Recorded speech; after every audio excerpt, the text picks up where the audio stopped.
მოგესალმებით, მივესალმებით ტელემაყურებელს კიდევ ერთხელ. მე უფრო კადიროვშინის განცდა გამიჩინა ამ მოვლენამ, არა მარტო იმის გამო, რომ ამაში სპორტსმენები მონაწილეობენ, არამედ მე და ჩვენ ყველანი ვხედავთ იმას, რომ თითოეული ქმედება, რასაც ქართული ოცნება განახორციელებს, დგამს, სიგიჟეთ მოიფიქრებს თუ რეალობად, ჩვენ ხედავთ, რომ მაინც მიდის ყველაფერი რუსული სცენარით, რუსული ანალოგიებით მიდის. კანონები რუსული ანალოგიით გადმოდის საქართველოში, დაწყებული ეგრეთ წოდებული რუსული კანონიდან და მიდის, ხო?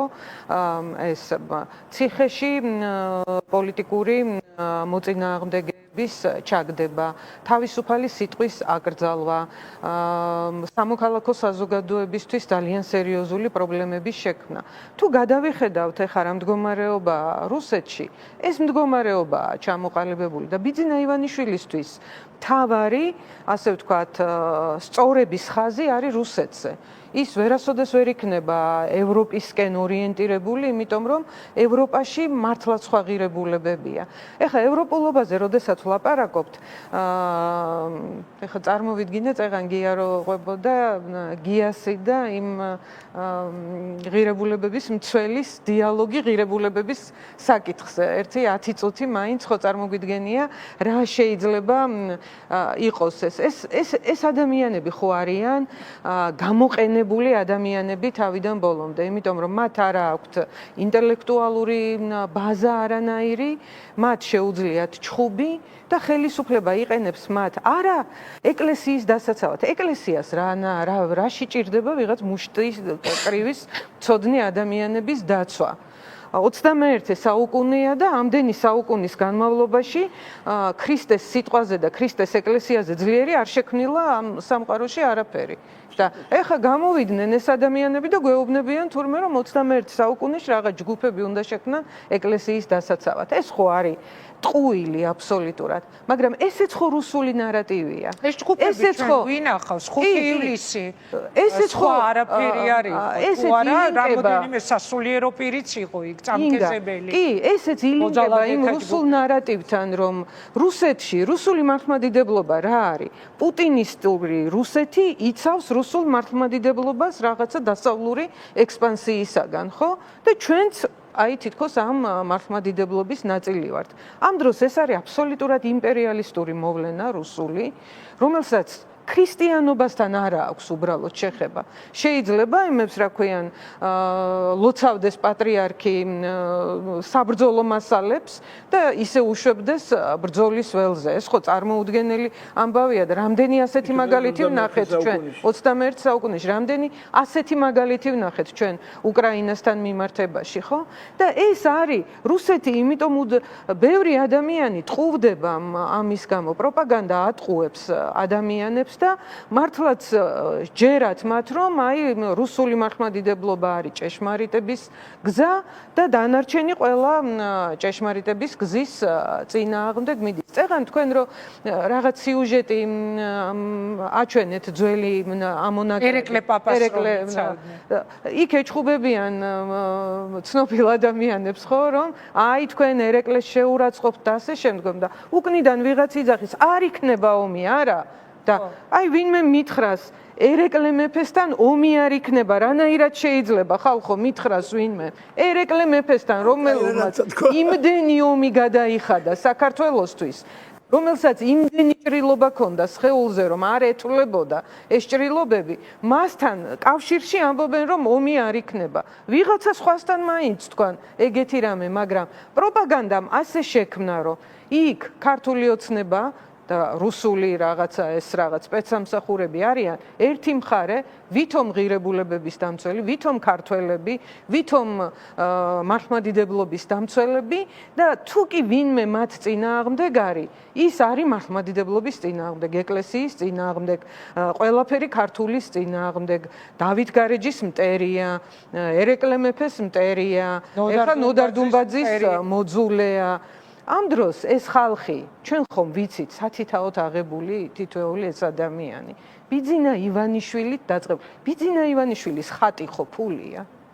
ბიძინა ივანიშვილს ეხა ეკლესია უყვარს და რა ქვია, თავი ვიცით ეხა მისი დამოკიდებულება ეკლესიისადმი, როცა გაუჭირდებოდა, მაშინ თავის ხელა სანთლით იდგა ხოლმე ტაძარში, თორემ თვითონვე აქვს ნათქვამი, რომ არ არის მორწმუნე ქრისტიანი, ხო?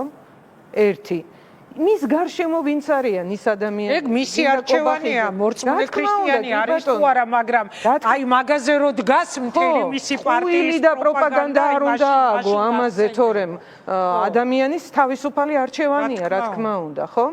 და ამას ყველა დანარჩენი, რომლებიც კორუფციაში არიან ყველამდე ჩაფლულები. რა ვიცი, ხა არაიპარო, მე მგონი ძალიან მნიშვნელოვანი ამბავია და არაცილისწამო ძალიან მნიშვნელოვანი ამბავია და ესენი არიან მასიურად ჩართული აი ამ ქრისტიანული ღირებულებების რღვევაში შეიძლება ითქვას.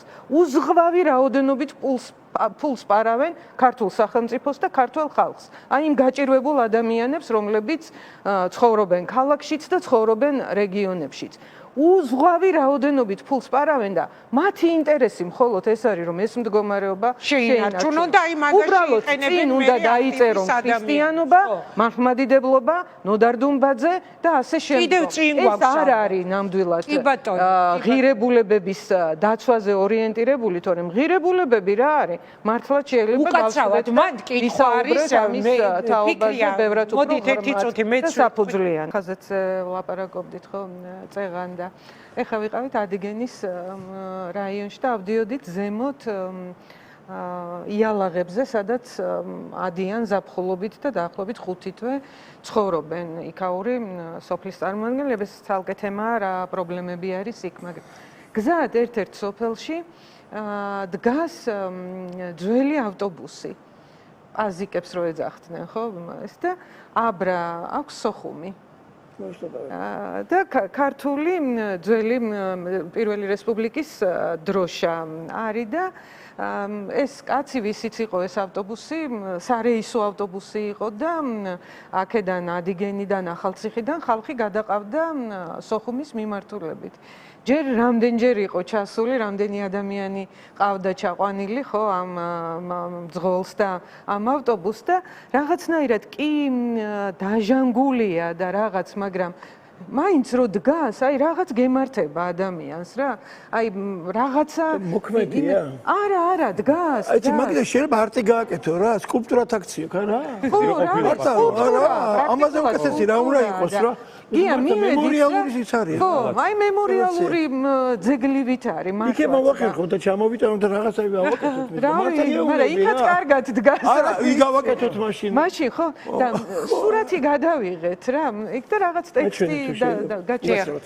ტექსტი დავწერეთ, რომ აი ეს ავტობუსი აქ დგას და რაღაც და მალე დავბრუნდებით და იმედია რომ მალე დავბრუნდებით აფხაზეთში.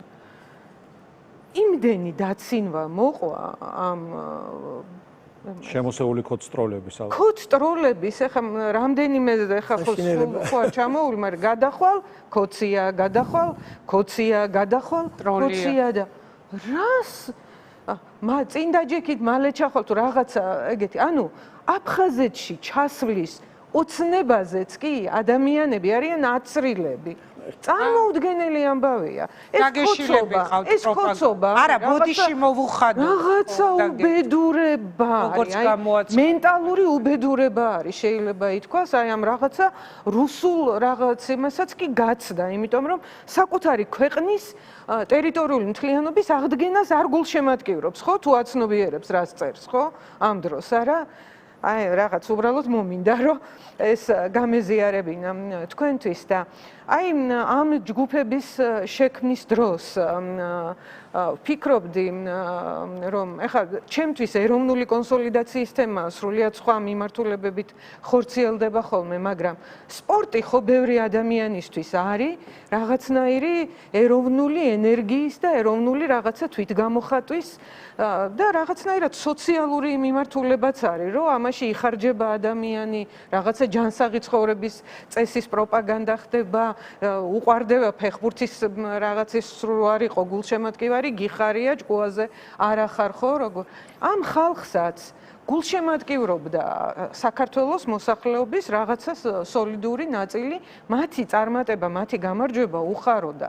აი ეს ადამიანები დღეს პარლამენტში რო არიან და მართლაც თურმე მე არ ვიცოდი, კიდე მე აღმოვაჩინე, თურმე მსოფლიოში ყველაზე მაგარი ერთ-ერთი გამორჩეული სპორტსმენები არიან და რა უქნეს, აი რა აქციეს, ნახეთ სოფლიო რო აღიარებს 750 კილოს ქაჩა და თამე ისე თავში ჩაარტყავს ვიღაცას ხელს. ხო, მაგრამ რაში იხარჯება ეს ადამიანი, რომელსაც ამდენი შესაძლებლობა აქვს, რომ ოპონენტს თავში ურტყამს პარლამენტში. იქრია ბოდიში, ანუ ალახაძე სანამ იყო აქტიურ სპორტში, არსებობს კიდევ სომეხი სპორტსმენი და დამავიწყდა იმის სახელი და გვარი, რომელიც განწირული იყო, აი კარიერა ეხა ბედნიერია რა. მეორე იქნებოდა და რა უქნა ოცნებამ საქართველოს. ესე იგი, ჩვენი ყველა სახელოვანი სპორტსმენი მოწყვიტა სპორტს და აი აქცია ზონდერად, აი არაფერს ქვეყანას ავნო აქტიურად და ამ პიროვნებასაც ავნო, მაგრამ და როგორ გულშემატკივრობდი ღმერთო ჩემო, რომ გიხსენებ. იგა რომ ამ რაღაცა კატეგორიას ამ ადამიანებისას აქცევენ მხარეთ და ისევ ბიძინა ივანიშვილის ფულის ქართული ოცნების წარმომადგენელთა ფულის და ინტერესების მცველებად აქცევენ, თორე სხვა რა ღირებულებებზეა ლაპარაკი და ანუ ამ მიმართულებასაც გიკლავენ. სპორტში რო იყო მაგარი, ამას ესეც არ უნდა დაგვანებონ. ესეც არ უნდა მისცენ როგორც რაღაცა სიამაყის წყარო თუ რაღაცა ეროვნული სიხარულის წყარო ქართველებს და ამიტომ ეს ნიშნავს სახელმწიფოებრიობის მოშლას. როდესაც ინსტიტუციები არ მუშაობს და პრაქტიკულად არ მუშაობს არაფერი, მერე ფსევდო ინსტიტუციები იქმნება. ეხლა ის ბიჭი რო ამბობს, რომ ციხეში წავალო, ლელა სწორად ამბობდა. არავითარ ციხეში არ წავა, იმიტომ რომ ის სახელმწიფო კალთის ქვეშ შეიქმნა, მაგრამ მართლაც ეხლა ლილუაშვილი გაუშვა მერე როცა დასჭირდა ბოლო-ბოლო ციხეში და თუ აღარ დასჭირდება, ყველას მოიცავს, ყველას დაახურდავებს და ამიტომ არის ძალიან მნიშვნელოვანი და მე ძალიან დიდი იმედი მაქვს იმისა, რომ გია რეგიონებში სიარულის დროს ეხლა ძალიან ბევრი ქოცის მომხრე მხდება, რომელიც ამბობს, რომ ყელში ამოუვიდა უკვე შეუძლებელია ყელში სულ ნეგატივზე არიან აგებული. დაუჩნდათ ეს შეგრძნება, რომ აი ეს უკიდეგანო უსამართლობა უკვე ძალიან ძიმე ასატანი, ნუ ყოველ შემთხვევაში წინაარჩევნებზე მისცა ნამდვილად, მაგრამ ეხლა უკვე არიან სხვა განწყობაზე. ეხლა ეს იმას არ ნიშნავს, რომ მასიურად, მაგრამ ძალიან ბევრი და ჩემთვის სიმპტომატურია ეს ამბავი და ძალიან დიდი იმედის მომცემი, რომ რაღაცა გამოფხიზლება ამ ქვეყანაში აუცილებლად მადლობა. სხვა ჩვენს რა გაგიკვირდათ? ამ მიმართულებით წავიდეს ეს. მადლობა ფიქრია.